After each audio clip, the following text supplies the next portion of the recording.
30 octobre 1979. Le corps de Robert Boulin, ministre du Travail de Valéry Giscard d'Estaing, est retrouvé sans vie dans un étang de la forêt de Rambouillet. La version officielle, suicide. Mais pour beaucoup, c'est un mensonge d'État.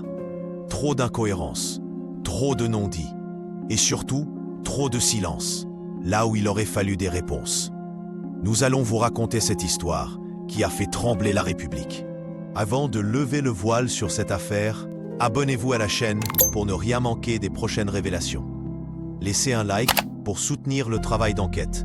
Et surtout, dites-nous en commentaire, pensez-vous vraiment que Robert Boulin s'est suicidé ou est-ce une vérité d'État maquillée depuis 1979? Boulin, c'est le gaulliste respecté. Un homme de dossier, ministre à 8 reprises, sérieux, loyal, solide. À l'automne 1979, on le dit favori pour Matignon. Mais un article dans le Canard enchaîné change tout. On l'accuse d'avoir profité d'un terrain à Ramatuelle, dans le sud. Une vieille affaire, ressuscitée juste avant qu'il ne monte trop haut.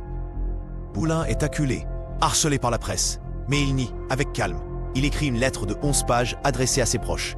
Il y parle d'acharnement, de calomnie, de manipulation politique. Le matin du 30 octobre, on retrouve sa voiture près de l'étang. Sur le siège passager, des médicaments. Dans le coffre, des lettres.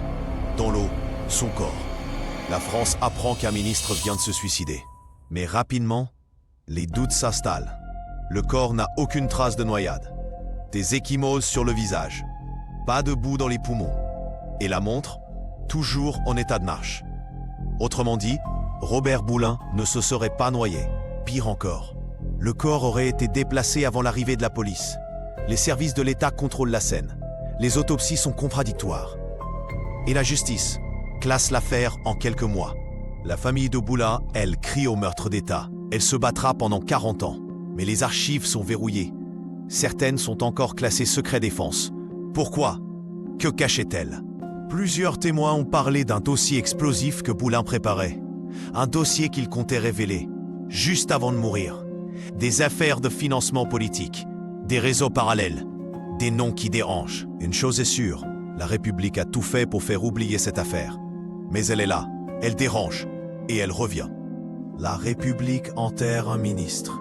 Officiellement, Robert Boulin s'est suicidé. Mais plus de 40 ans plus tard, cette version s'effondre.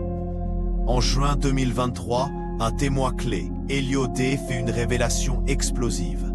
Il affirme avoir assisté, quelques jours après la mort du ministre, à une conversation entre plusieurs membres du service d'action civique, le SAC.